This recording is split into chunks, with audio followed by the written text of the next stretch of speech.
Herkese merhabalar, kanalıma hoş geldiniz. Bugün sizlere puf puf kabaran, asla yağ çekmeyen pişi tarifiyle geldim. Sizleri çok bekletmeden hemen tarife geçiyorum.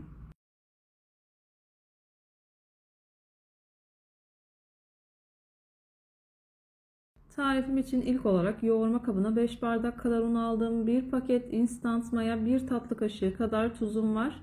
Mayayı ve unu güzelce karıştırdım. Ortasını havuz şeklinde açıp tuzumu ekliyorum. Üzerine 1 bardak ılık su ekliyorum. 1 bardak suyu da yanıma alıyorum. Yavaş yavaş hamurumu yoğurmaya başlıyorum.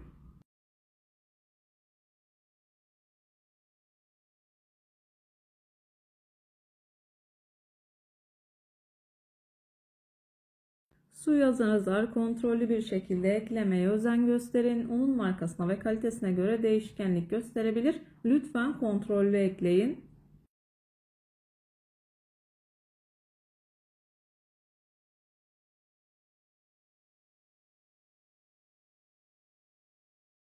Bu tarz tarifler yaparken dikkat etmeniz gereken en önemli nokta özlü ve güzel bir hamur yoğurmaktır. Hamuru ne kadar güzel yoğurursanız yaptığınız hamur işi tariflerinden o kadar memnun kalırsınız.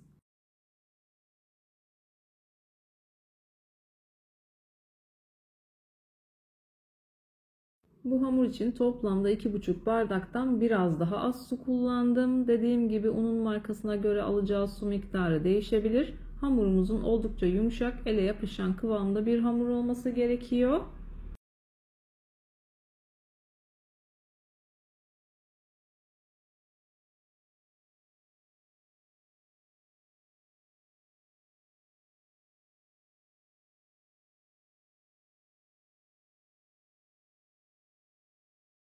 Hamur toparladıktan sonra mutlaka 3-4 dakika kadar özlü bir hal alıncaya kadar çırpa çırpa yoğurmaya devam edin.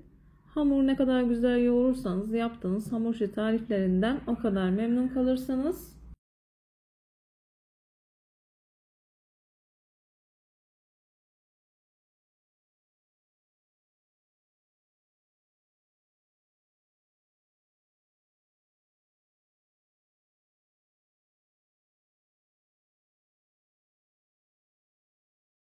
Hamuru yeteri kadar yoğurdum. Üzerini streçle kapatıyorum. Yaklaşık 1 saat kadar mayalandırıyorum. Mayalanma süresi odanızın sıcaklığına göre değişkenlik gösterebilir. Hamur 2 katına çıktıktan sonra hamurunuzu kullanabilirsiniz.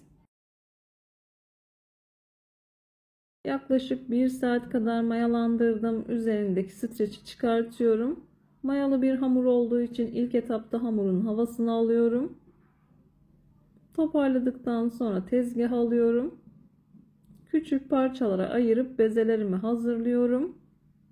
Videomu tam da buraya kadar izlediyseniz her zaman olduğu gibi sizlerden ricam yoruma kalp olur, emoji olur veya tarifim hakkında farklı bir fikriniz varsa bunu da benimle paylaşabilirsiniz. Ayrıca videolarımı sevdiğiniz kişilerle de paylaşarak bana bu şekilde destek olabilirsiniz.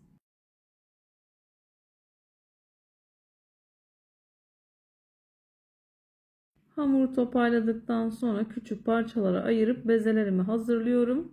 İstediğiniz büyüklükte hazırlayabilirsiniz.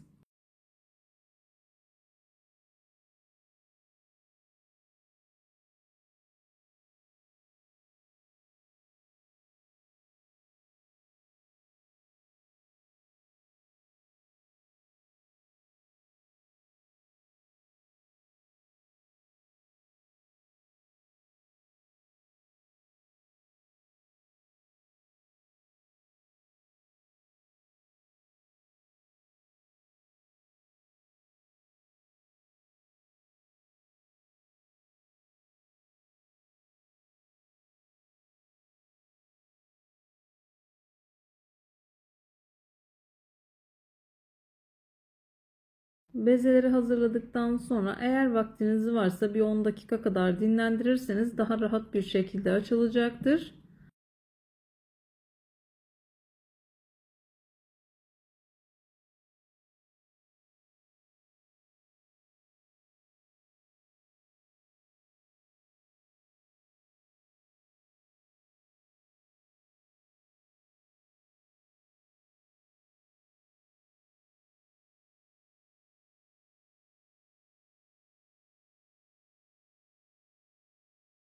Bezeleri hazırladıktan sonra ilk hazırlamış olduğum bezeden başlayarak bezeleri yavaş yavaş açıyorum.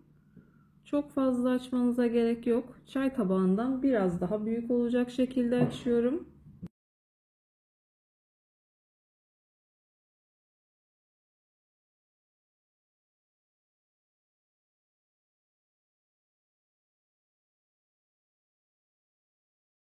Videolarımda yapmış olduğum tariflerin elimden geldiği kadarıyla püf noktalarını vermeye çalışıyorum. Ama yine de aklınıza takılan herhangi bir şey olursa yorumlara yazarsanız gördüğüm zaman sizlere dönüş sağlarım.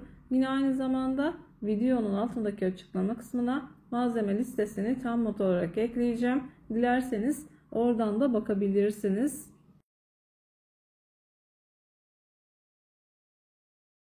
Hamurları açtıktan sonra bu şekilde ortasına delik açıyorum. Bunun için merdanenin ince olan kısmını kullandım. İsterseniz parmağınızla da açabilirsiniz. Hepsini hazırlıyorum. Bir sofra bezinin üzerine alıyorum. Üzerini mutlaka kapatın, kuruma yapmasın.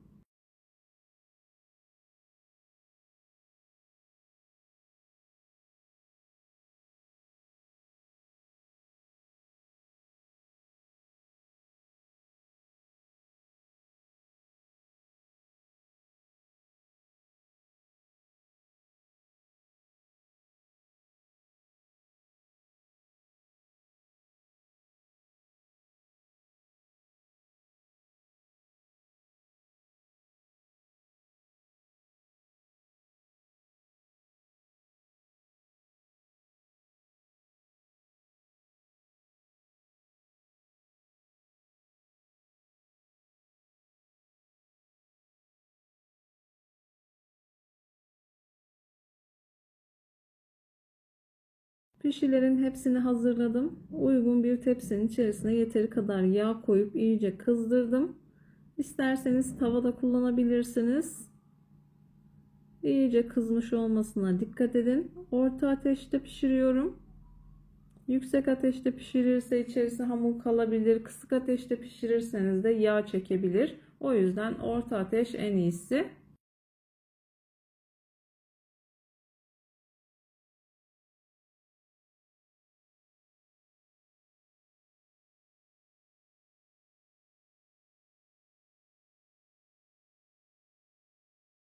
Tam da bu aşamada belirtmek istiyorum. Birçok hamur işi tarifine ve yöresel yemek tariflerine kanalımdan ulaşabilirsiniz. Kete tarifleri, baklava tarifleri, su böreği tarifi, mantı tarifi, çok sevilen, çok beğenilen içli köfte tariflerime de yine kanalımdan ulaşabilirsiniz. Tariflerimi gönül rahatlığı ile deneyebilirsiniz. Beğenmediğim, defalarca kez uygulamadığım hiçbir tarifi kanalımda yayınlamıyorum.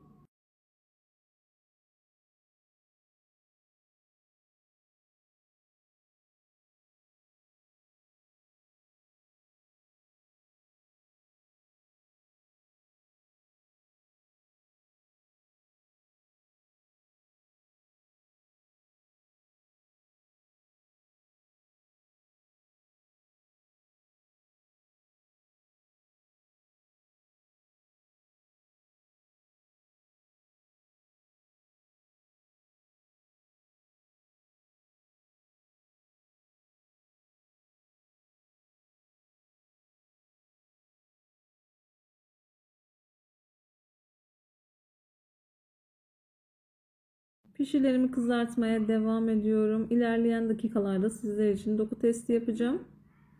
Yumuşacık puf puf kabarıyor, bana güvenerek tarifi deneyebilirsiniz. Bir videonun bir tarifin daha sonuna geldim. Umarım tarifimi beğenmişsinizdir. Tarifimi beğendiyseniz beğenmeyi, kanalıma hala abone değilseniz kanalıma abone olmayı, bildirim zilini açmayı lütfen unutmayın.